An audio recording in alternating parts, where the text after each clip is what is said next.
When corrupt leadership abuses its people and environment for short-term gain, the crisis of poor health and disease always follows. Jesus came not to simply proclaim the gospel, but to demonstrate it through healing and caring of the sick. Jennifer Pascoe leads teams of mission medics all over the world to not only care for the sick, but to empower and educate people, instilling value and hope. One of her highest values is the call to be present with the sick, not to simply slap on a Band-Aid, but to walk people through illness to health. So I tend to think about healthcare problems in two fields, the developed world and the underdeveloped world, or the developing world. In the developing world, healthcare, obviously there's a lack of access to healthcare, but you've got lack of education, you've got pollution and poor water supply, you've got corrupt governments, you've got all these different factors that are leading to that poor health. It's not just that they can't see a doctor, it's that all these other things are working against you. And we've always thought of that way in the developing world, but I don't think we've thought about that so much at home. It's more popular now to think about healthy foods and healthy lifestyles, but even beyond that, our healthcare systems are finding that if they look at why people are sick, the majority of that doesn't come from whether or not they have access to see a doctor. So much of that depends on what their socioeconomic status is, what their housing status is, what their education level is, what their access to just general knowledge about healthcare. So it's not just, are you able to see a doctor often enough?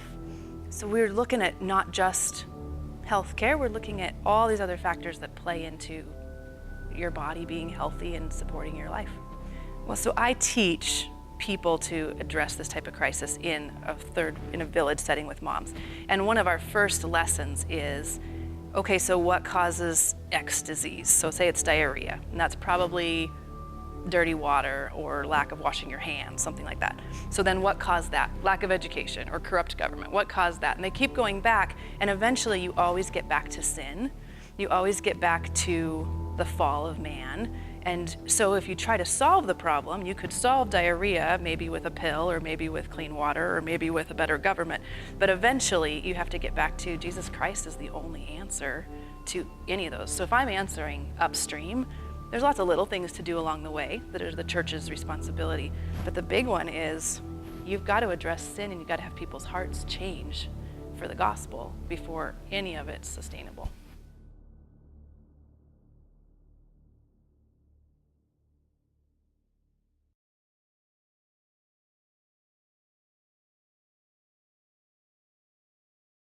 When the Son of Man comes in his glory, and all the angels with him, then he will sit on his glorious throne. Before him will be gathered all the nations, and he will separate people one from another, as a shepherd separates the sheep from the goats.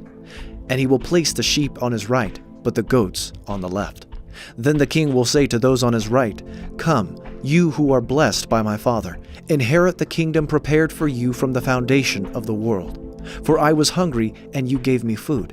I was thirsty, and you gave me drink. I was a stranger, and you welcomed me. I was naked, and you clothed me. I was sick, and you visited me. I was in prison, and you came to me." Then the righteous will answer him, saying, "Lord, when did we see you hungry and feed you, or thirsty and give you drink? And when did we see you a stranger and welcome you, or naked and clothe you? And when did we see you sick or in prison and visit you?" And the king will answer them, "Truly, I say to you, as you did it to one of the least of these my brothers, you did it to me." You know the story. If you've been in church for very long, you know that what Jesus is saying is, if you did this for the least of these, you did it for me, you did it to me. If you didn't do this for the least of these, you didn't do it for me. And the little line about sickness is not like, and you healed me, it's you cared for me, you looked after me. And Jesus healed, so we're called to heal. We're called to pray for miraculous healing. We're called to use every resource that we have in our scientific knowledge to heal. But the bigger call, I think, is to care for people.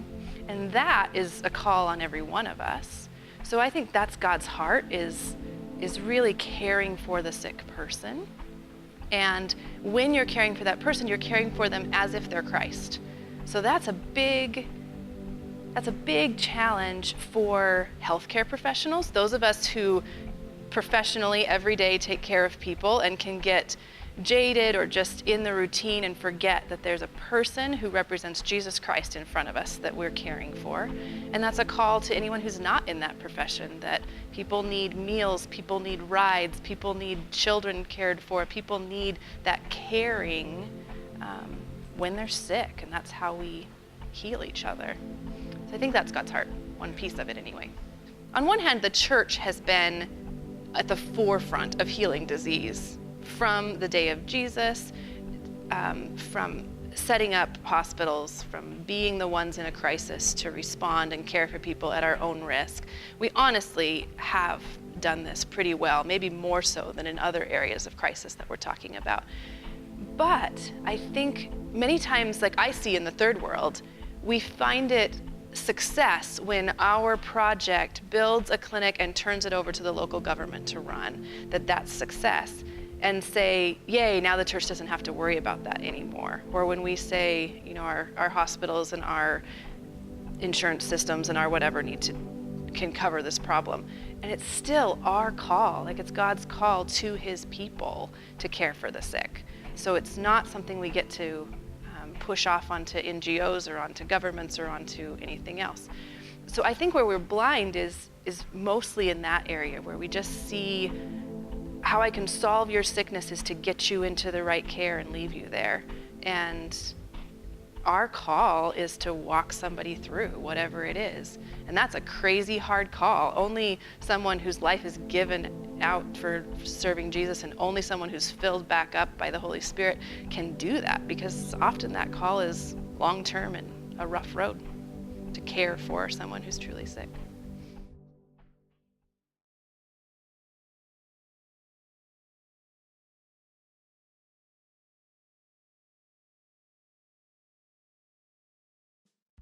So as a little girl, I wanted to be involved in helping people have healthy bodies. So I went to school, and I ended up in pharmacy school because it worked well for a family, but also it's worked really well for missions work and having a career I can come and go from.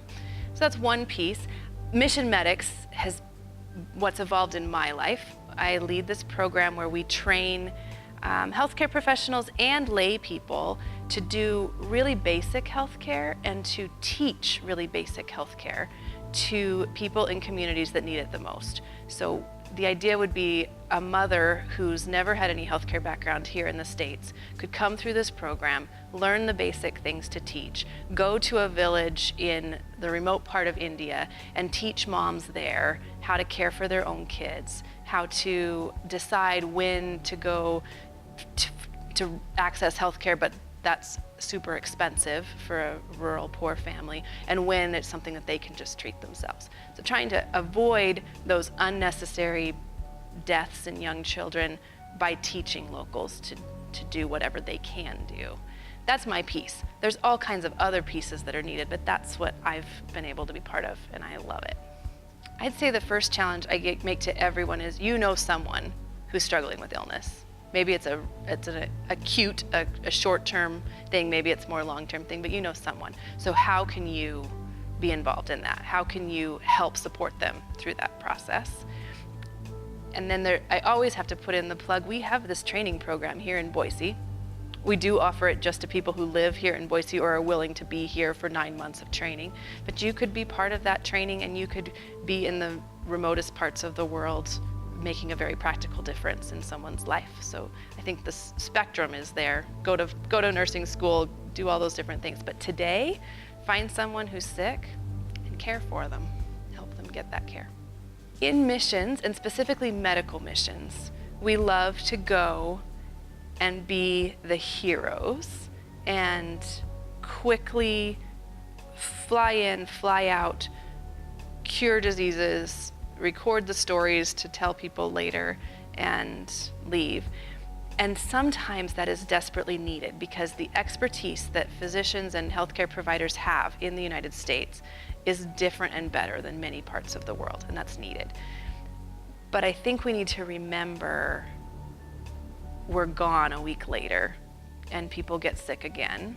And sometimes we cause more harm than good. I could get into all the details of local physicians who lost business for the week because we were there with a clinic, or things that you just don't think about when we swoop in and swoop back out.